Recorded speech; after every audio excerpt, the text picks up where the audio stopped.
La respuesta a la responsabilidad. Capítulo 10 completo. Toma 30 minutos leerlo. Empecemos la lectura. La respuesta a la responsabilidad. Una palabra a las naciones del tercer mundo. No hay mayor responsabilidad que la libertad, no hay mayor carga que el peso de la libertad. El deseo y la pasión por la libertad son inherentes al espíritu humano. Todo miembro de la familia humana lleva el silencioso grito por la libertad en los secretos rincones de su corazón. Sin importar el contexto étnico, cultural, social o político del individuo, la necesidad de sentirse valorado, importante y significativo, está por encima de todo en la experiencia humana. Esta verdad se evidencia en el fenómeno casi natural de las luchas civiles y las rebeliones en los antiguos territorios coloniales en todo el mundo durante el siglo pasado. La era de la expansión imperialista fue resultado de la era del descubrimiento que llevó a las pequeñas naciones europeas a expandir su posición política, económica y militar a través de expediciones de exploración en todo el mundo. Esta necesidad agresiva por la supremacía imperial dio como resultado la invasión, dominación, mutilación y en algunos casos, aniquilación, opresión y esclavitud de millones de personas en todo el planeta. Esta era, conocida como la era colonial, fue un periodo en que muchas de estas culturas y pueblos sufrieron despojo, desalojo, dominio y opresión por parte de los poderes del imperio. El colonialismo es la imposición y colonización de un territorio por parte de un poder imperial, por lo general con utilización de la fuerza y la subversión. La mayor parte de esta actividad inhumana se llevó a cabo bajo los sistemas políticos sofisticados y las monarquías de Europa. Las naciones principales que lideraron este periodo de la historia fueron Gran Bretaña, Portugal, Francia y España. El proceso del colonialismo implicaba la captura de territorios y la imposición de soberanía y gobierno sobre los territorios capturados. Traía como consecuencia la subyugación de los nativos de esas tierras, el establecimiento del dominio extranjero y el control sobre todos sus recursos y desarrollo. En muchos casos se quitaban a los territorios sus recursos, y se exportaban al país madre o al poder del imperio. Para mantener el control de estos territorios, la necesidad de riquezas, poder y recursos, había que defender la autoridad, y este era un objetivo primario para cada uno de los imperios. En consecuencia, el desarrollo de actividades viables económicamente en casi todos los territorios era algo inevitable. Este contexto fue el cimiento del comercio de esclavos. No es nuevo este negocio.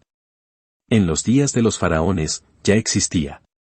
Siguió apareciendo en las civilizaciones de Babilonia, Grecia, Roma y el resto de Europa. La expansión del imperialismo europeo hacia el oeste introdujo la esclavitud en nuestro hemisferio y exportó el espíritu de la esclavitud a todo el mundo. El comercio de esclavos fue la forma más lucrativa de enriquecerse para millones y la maldición de las vidas de aún más millones. La naturaleza del comercio de esclavos, por un lado, fue el desplazamiento de personas a áreas y territorios donde debían trabajar para beneficio de la aspiración y la codicia imperial. En otros lugares, el poder imperial avanzó y tomó los territorios, sometió a la población nueva a trabajos forzados y la esclavitud. En ambos casos el resultado fue la desvalorización del potencial humano, supresión, opresión y deshumanización de millones de personas. A estas personas se les quitó la dignidad, la autovalía, la autoestima, el respeto por sí mismos y su sentido del valor. En casos extremos hasta se los despojó de la condición de seres humanos. Los sistemas premeditados y calculados de control, insensibilización y total castración causaron daños emocionales y mentales que hoy siguen existiendo. Los productos de estos programas imperialistas hoy se identifican como los países del tercer mundo, en desarrollo o aún no desarrollados. Fue solo durante las últimas 7 décadas que estos territorios anteriormente coloniales, después de muchos años de lucha, obtuvieron la oportunidad de buscar su propio destino como pueblo y como nación. ¿Por qué se los llama tercer mundo? ¿Y cuáles son las características de una nación del tercer mundo? El tercer mundo emergente. El concepto de tercer mundo se introdujo durante una reunión de las naciones del G5, Francia, Alemania, Japón, Reino Unido y Estados Unidos. Hace muchos años, cuando se reunieron para hablar sobre el desarrollo futuro de la economía global. Se dice que fue un economista francés quien, en un intento por describir las diferentes categorías de situaciones económicas en el mundo, sugirió que había 3 mundos en el planeta. El primer mundo es el viejo mundo de Europa, construido sobre la base de la sociedad agricultora y gobernado por los sistemas de señores feudales y reyes. El segundo mundo, o Nuevo Mundo, describen las tierras descubiertas en América del Norte, Central y del Sur. Esta era también se conoció como Revolución Industria, como cimiento de nuestras sociedades mecánicas y técnicas en la era moderna. El último, el tercer mundo, describe a los miles de millones de personas en territorios que fueron víctima de la opresión de la esclavitud y el sometimiento. La definición general de tercer mundo se refiere a pueblos a quienes no se les permitió participar o beneficiarse de la revolución industrial, a pesar de que fue el sudor y la sangre de estos pueblos lo que sentó los cimientos sobre los que se apoyó la revolución industrial misma. Esta opresión se ve en todos los territorios donde floreció el colonialismo o la esclavitud. Hay hoy más de 7.000 millones de personas sobre el planeta Tierra y más de 4.000 millones viven en naciones categorizadas como tercer mundo. Muchos de estos países de formación más reciente han sido despojados de sus recursos y riquezas naturales y no cuentan con las herramientas, la maquinaria o destreza necesaria como para competir en este mundo altamente industrializado y tecnológico del siglo XXI. Observe que la definición de tercer mundo abarca a la mayor parte de la población humana, un hecho significativo, porque indica que estas naciones son hoy objeto de la atención de Dios. Por eso, deben comprender su propósito en esta nueva era. Estas naciones son las últimas hoy en experimentar la verdadera libertad que el Creador planeó para toda la humanidad. Sin embargo, el proceso hacia la adquisición de este tipo de libertad ha sido para la mayoría de estas naciones un ejercicio frustrante, confuso y de desilusión. Una breve revisión de la joven historia de estas naciones y países en desarrollo revelará el drama de la inestabilidad política, el desastre económico, la revuelta social, la confusión cultural y el conflicto espiritual. Muchas naciones del tercer mundo parecen sufrir de los mismos síntomas: crisis de identidad, deficiencia de ética en el trabajo y falta de propósito, visión y confianza en sí mismos. El continente de África atestigua la lucha de las naciones en desarrollo del tercer mundo por encontrar su lugar en el escenario global de la oportunidad económica, el progreso político y social y la identidad cultural. No es diferente la situación de las naciones del Caribe, ya que muchas de estas coloridas naciones que emergen del humo del fuego de la esclavitud, están formadas por el producto de África, de Asia y del Lejano Oriente. Las naciones sudamericanas como Brasil, Chile, Argentina, Colombia, Perú y Venezuela, así como las de la ex Unión Soviética, también sufren a causa de estas cicatrices de la opresión. La pregunta es: ¿por qué es que la lucha por la libertad y el progreso en todas estas naciones colonizadas y antiguamente oprimidas termina por lo general en la nube de desesperanza que vemos hoy? ¿Por qué parecía tan fácil obtener la liberación de la opresión colonial y lograr la independencia política, pero no así vivir la libertad que anticipaban? La respuesta está en la misma naturaleza de la libertad y la opresión. La respuesta es la misma para la persona y la nación. Los principios que garantizan la verdadera libertad fueron establecidos por Dios, el Creador. Pueden verse en el prototipo de formación de nación de Israel, a partir de una legión de esclavos en Egipto, y que llegaron al estado de nación de importancia, riqueza, prosperidad, estabilidad, cultura y fuerza moral. Las leyes y preceptos por medio de los que se logró este milagro nacional están al alcance de todas las naciones, comunidades y personas, si es que desean vivir la verdadera libertad. Veamos este modelo de libertad nacional y apliquemos sus principios a nuestras vidas y nuestra nación. El principio y poder de la opresión. En los registros bíblicos de las memorias del gran libertador, Moisés, la historia de la opresión comienza con la muerte de José, príncipe de Egipto, a los 110 años. Moisés, hebreo de nacimiento, fue adoptado por la hija del faraón de Egipto y el rey lo consideraba como un hijo. El segundo libro de la Biblia escrito por Moisés detalla el éxodo de los israelitas cuando salieron de Egipto. El drama comienza con el surgimiento de un nuevo rey que no conocía a la generación de José. redujo toda la población de hebreos a la condición de esclavos, y les asignó capataces para que lo supervisaran. Entretanto, se levantó sobre Egipto un nuevo rey que no conocía a José, y dijo a su pueblo: He aquí, el pueblo de los hijos de Israel es mayor y más fuerte que nosotros. Ahora, pues, seamos sabios para con él, para que no se multiplique, y acontezca que viniendo guerra, él también se una a nuestros enemigos y pelee contra nosotros, y se vaya de la tierra. Entonces pusieron sobre ellos comisarios de tributos que los molestasen con sus cargas, y edificaron para Faraón las ciudades de almacenaje, Pitón y Ramsés, y amargaron su vida con dura servidumbre, en hacer barro y ladrillo, y en toda labor del campo y en todo su servicio, al cual los obligaban con rigor. Éxodo 1, 8 al 11 y 14. Estas afirmaciones nos recuerdan que la opresión no es un fenómeno nuevo. Ha sido una práctica del poder humano a partir de la desobediencia del hombre en el relato del Génesis. Los israelitas permanecieron en Egipto durante más de 400 años, la mayor parte de ese tiempo sufrieron la opresión de la esclavitud. Podríamos definir la palabra opresión como la imposición del dominio externo sobre otra persona, al punto de controlar sus aspiraciones físicas, mentales y espirituales. La opresión es la cancelación de la autodeterminación y el sofocamiento del potencial personal. El espíritu humano fue creado para dominar. Este propósito lo estableció Dios al crear a la humanidad. Entonces dijo Dios: hagamos al hombre a nuestra imagen, conforme a nuestra semejanza, y señoree en los peces del mar, en las aves de los cielos, en las bestias, en toda la tierra, y en todo animal que se arrastra sobre la tierra. Génesis 1, 26. Todo intento por dominar, controlar, suprimir, restringir y oprimir al espíritu humano fallará en última instancia. El deseo natural de ser liberado siempre triunfará por sobre la opresión, a causa de este espíritu natural. La opresión es la cancelación de la autodeterminación y el sofocamiento del potencial personal. Como sucede en toda situación de opresión, el clamor por la libertad surge como el humo que emana del dolor fogoso del espíritu quebrantado de los israelitas. El Creador, Dios, el Señor del cielo y de la tierra, oyó su clamor y respondió. Dijo luego Jehová: bien he visto la aflicción de mi pueblo que está en Egipto, y he oído su clamor a causa de sus exactores, pues he conocido sus angustias, y he descendido para librarlos de mano de los egipcios, y sacarlos de aquella tierra, a una tierra buena y ancha, a tierra que fluye leche y miel, a los lugares del Cananeo, del Eteo, del Amorreo, del Fereceo, del Heveo y del Jebuseo.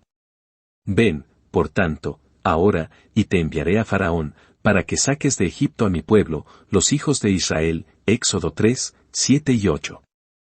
Al estudiar la aventura y el proceso de este gran acto de liberación, vemos un patrón que revela principios definidos establecidos por Dios en el proceso de la libertad que perduran a lo largo del texto bíblico, para la liberación personal, comunitaria y nacional. Ahora veamos estos principios y apliquémoslos a nuestro contexto personal y nacional. Comprender la naturaleza de la opresión. El objetivo de la opresión es lograr control total y dominio sobre el espíritu humano. La opresión busca destruir el deseo de la autodeterminación. Esto se logra por medio de un proceso de condicionamiento mental, conocido como quebrar el espíritu. También se llama posesión del alma. El alma consiste de la mente, la voluntad y las emociones. Este proceso comienza por lo general con la restricción de la libertad física del movimiento y de la exposición al ambiente. El objetivo es el de controlar el ambiente físico, como para influir sobre el estado mental, emocional y espiritual de la persona. El proceso también incluye control de acceso a recursos e información. Es por esto que históricamente, en todos los casos de opresión comunal nacional, es imperativo que el opresor se apodere de la educación y la posibilidad de traslado. El principio aparece en el proverbio del rey Salomón. Porque cuál es su pensamiento en su corazón, tal es él. Proverbios 23, 7. Por favor observe el uso de la palabra corazón, que se refiere a la mente subconsciente, el asiento del razonamiento. Para controlar a un hombre, a una comunidad o nación, uno debe controlar el contenido de la información que ingresa a la mente subconsciente. En esencia, el objetivo último de la opresión es dominar y controlar la mente subconsciente. La opresión comienza con la destrucción de la autoestima de un individuo y de su sentido de sí mismo. Este principio es el origen de la opresión espiritual. En el registro bíblico de la primera tentación en Génesis 3, el tentador primero plantó la idea de ser como Dios en el corazón o la mente de Eva. Luego introdujo el pensamiento de llegar a ser como Dios a través de la desobediencia. Este es siempre el método utilizado para destruir el espíritu humano. Es la razón por la que Pablo, el gran apóstol de la Iglesia primera, declarara: derribando argumentos y toda altivez que se levanta contra el conocimiento de Dios, y llevando cautivo todo pensamiento a la obediencia a Cristo, 2 de Corintios 10, 5. Jesucristo, en su discurso con sus discípulos, además afirmó: pero lo que sale de la boca, del corazón sale, y esto contamina al hombre, Mateo 15, 18. Y prosiguió: porque del corazón salen los malos pensamientos, estas cosas son las que contaminan al hombre, versículos 19 y 20. El imperativo bíblico al arrepentimiento subraya el lugar y el poder del alma, mente, voluntad y emoción. La palabra arrepentirse, literalmente significa cambiar de idea o modo de pensar. Nada cambia, si no cambia la mente subconsciente. Por ello la opresión es efectiva y total cuando el alma se rinde. Este proceso es el quebrantamiento del espíritu de la mente. Uno de los impactos más grandes de la opresión imperialista y colonial que afectaba a los miles de millones de personas en países del tercer mundo es el daño mental causado por las filosofías opresivas del opresor. Aunque la opresión se inicie como algo externo, su efecto último es el sometimiento mental y psicológico. Los efectos de la opresión. El estudio profundo de los efectos de la opresión nos mostrará que impacta tanto en el oprimido como en el opresor. La opresión comienza con la destrucción de la autoestima de una persona y de su sentido de sí mismo. Desarma el propio concepto del valor y el ser, y crea una estima rebajada de la humanidad en la persona.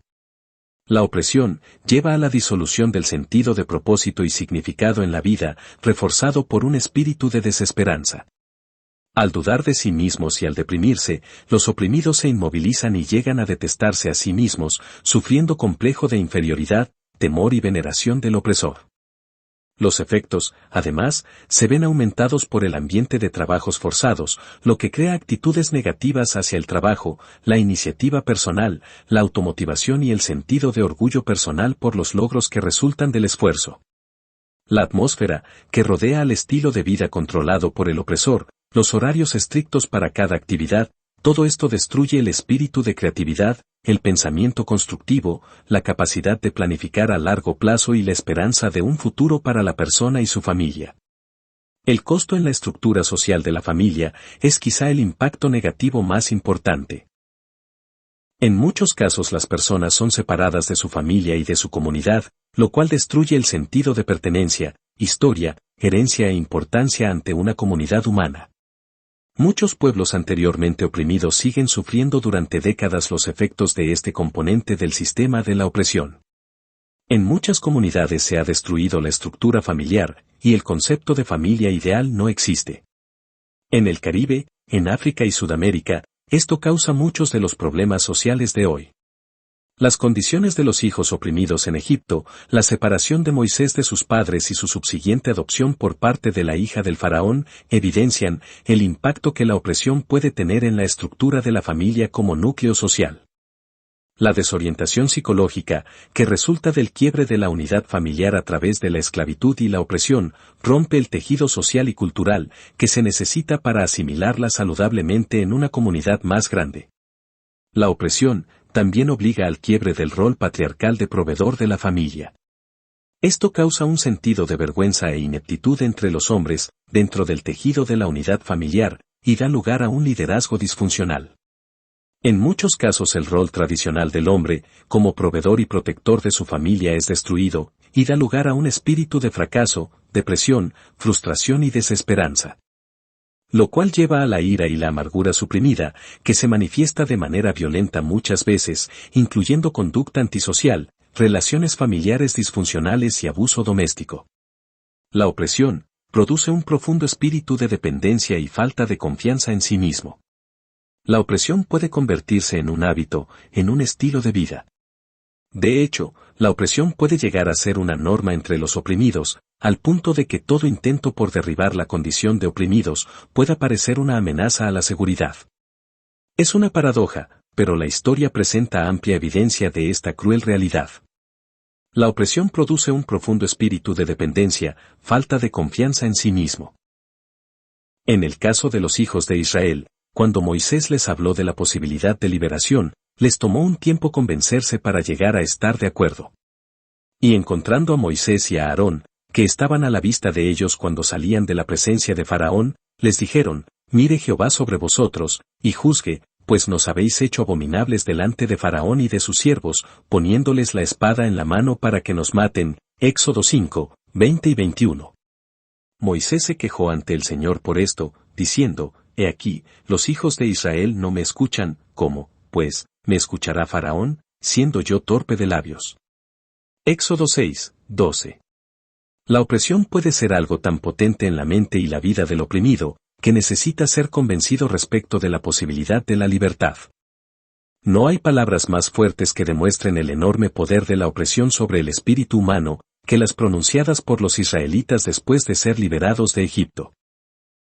Los hijos de Israel alzaron sus ojos, y aquí que los egipcios venían tras ellos, por lo que los hijos de Israel temieron en gran manera, y clamaron a Jehová.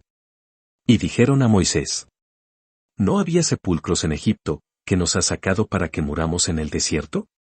¿Por qué has hecho así con nosotros, que nos has sacado de Egipto?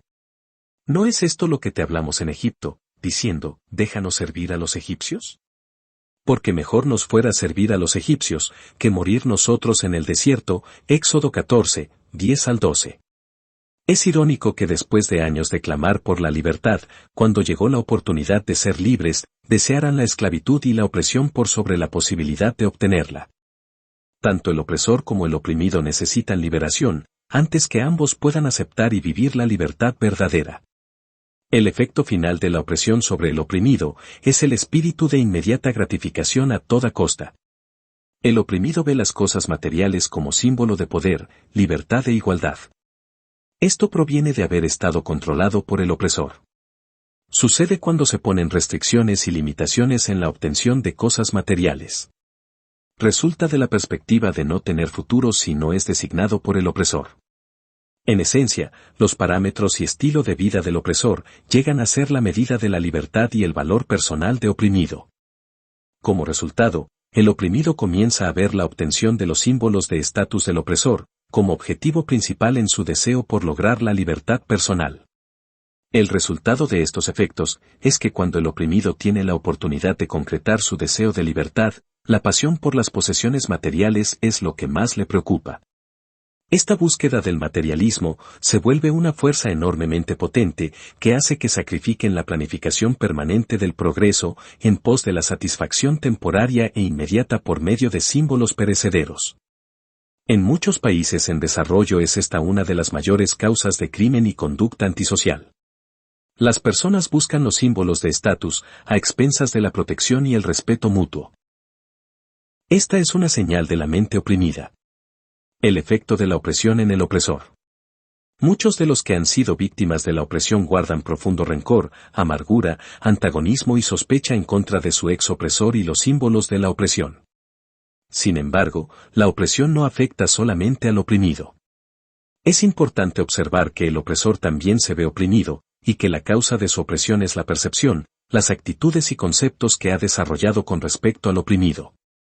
Muchos opresores se han visto afectados por una forma insidiosa de lavado de cerebro, que produce una enfermedad mental, que hace que sea casi imposible para el opresor renovar su mente con respecto al valor y la igualdad del que era oprimido. Esta forma de opresión que se revela como un sentido de superioridad, debe ser tratada del mismo modo en que el oprimido debe ser liberado del espíritu y el condicionamiento mental de su complejo de inferioridad. Luego de generaciones en una posición de ventaja, el opresor también sufre de un falso sentido de seguridad, y ve que su estilo de vida es amenazado ante la posibilidad de igualdad con el que era oprimido. La igualdad de valores y estima cancelaría la brecha entre el opresor y el oprimido. He tenido ocasión de hablar con muchos de los hijos del opresor. Expresan su frustración, confusión e ira respecto al hecho de que aunque desean de veras aceptar y apreciar la igualdad del oprimido, encuentran que les es casi imposible hacerlo. Por ello, tanto el opresor como el oprimido necesitan ser liberados antes de poder aceptar y vivir la verdadera libertad. En todas las naciones del tercer mundo anteriormente oprimidas y en los países en desarrollo, los efectos de la opresión que acabamos de mencionar se reflejan en diferente grado, a veces a nivel consciente y otras a nivel subconsciente. El espíritu de timidez, temor, desconfianza e inmediata gratificación es el que prevalece.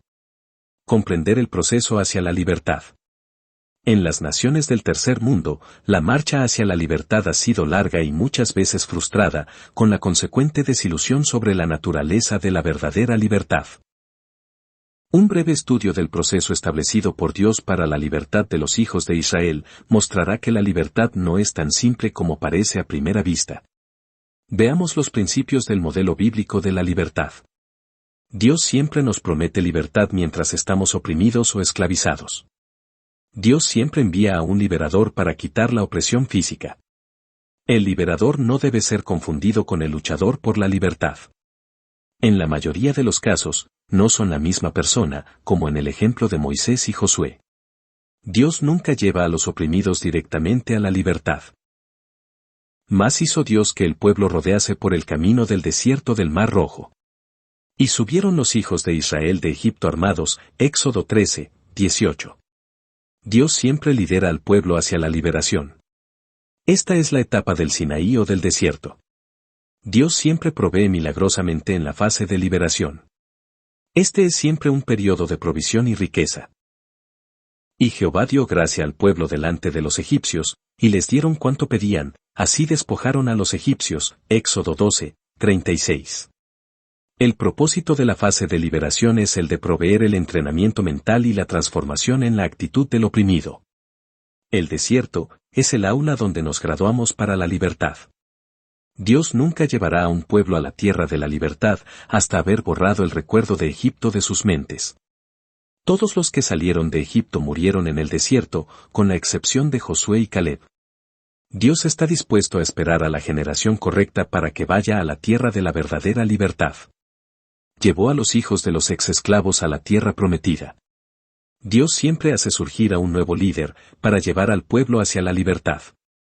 Cuando el pueblo llega a la tierra de la verdadera libertad, los milagros dejan de suceder y comienza el trabajo y la responsabilidad.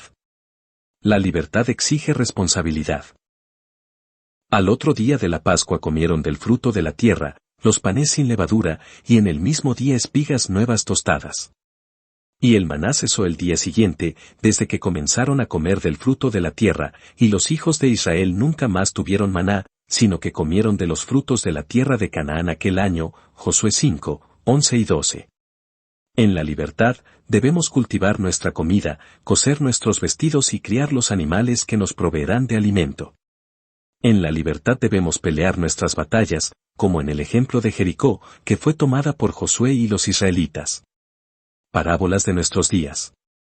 A la luz de estos principios, podemos analizar el proceso de este viaje hacia la libertad de muchas naciones y comunidades en nuestro contexto moderno. Por ejemplo, Martin Luther King, Jr., fue el liberador de los negros en los Estados Unidos, pero la libertad aún no se ha concretado.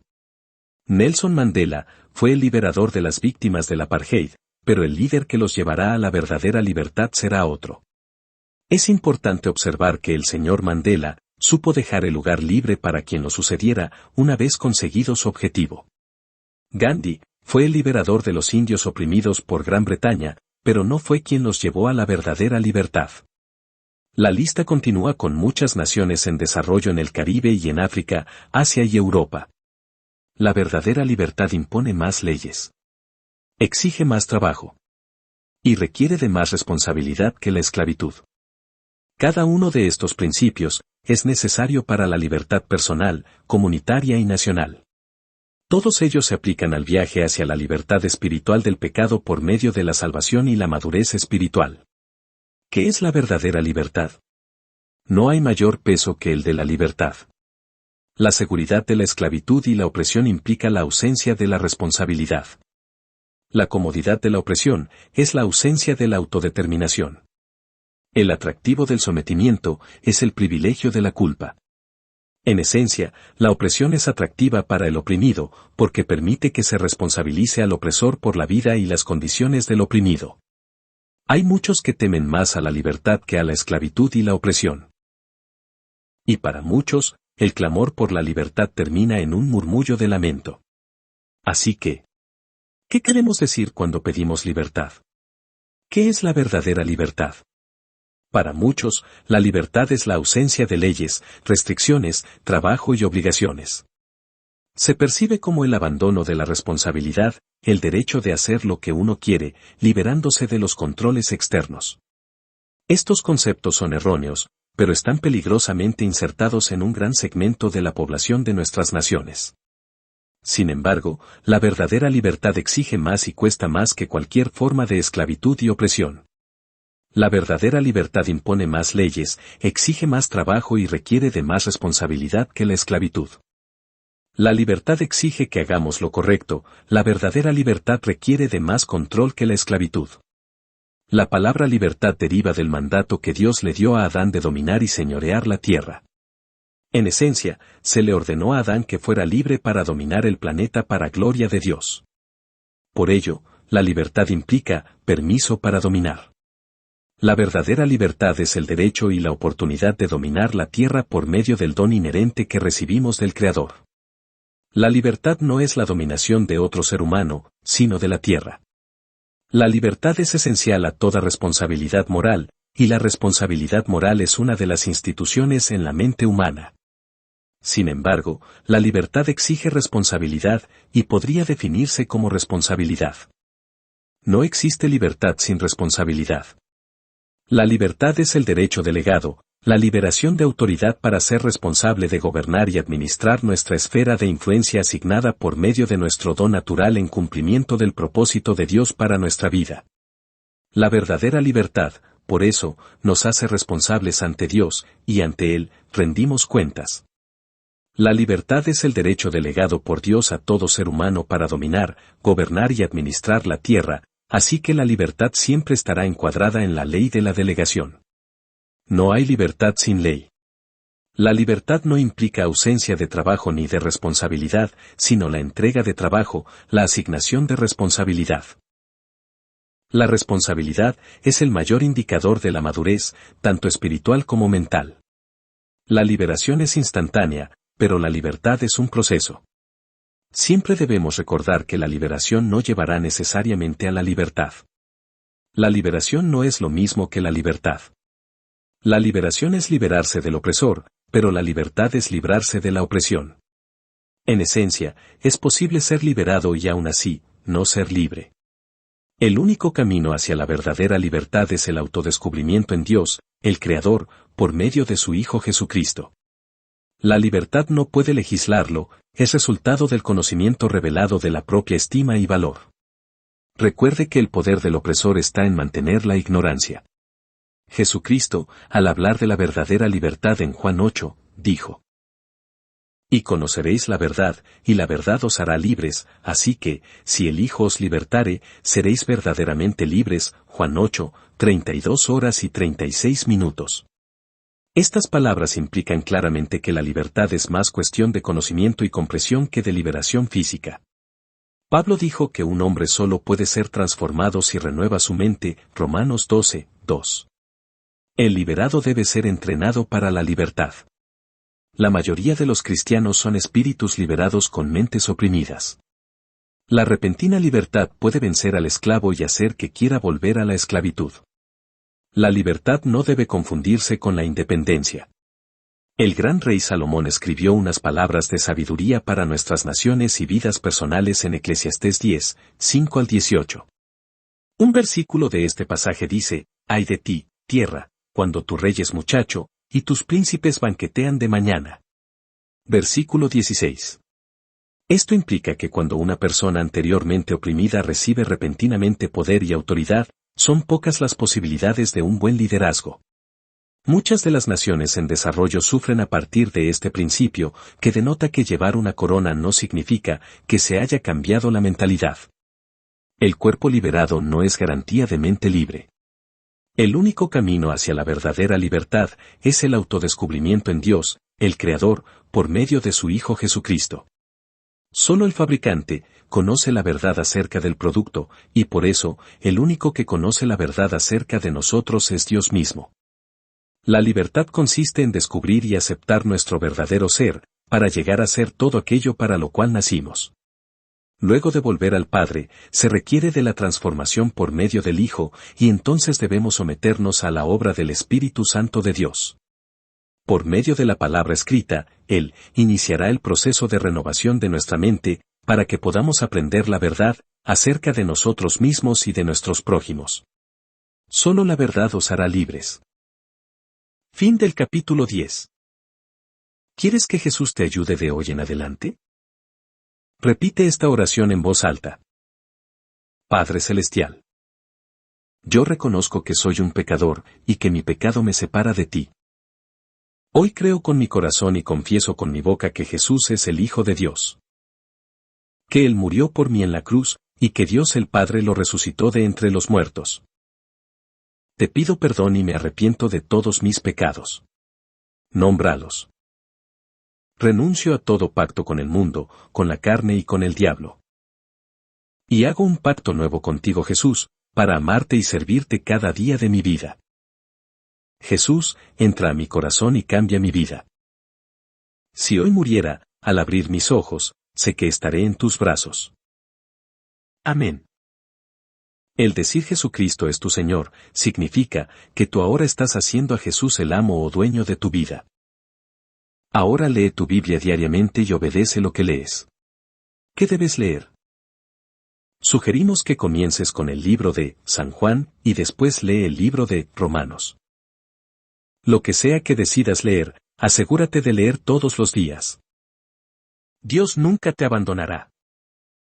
Texto extraído del libro En busca de la libertad. Dr. Myles Munroe.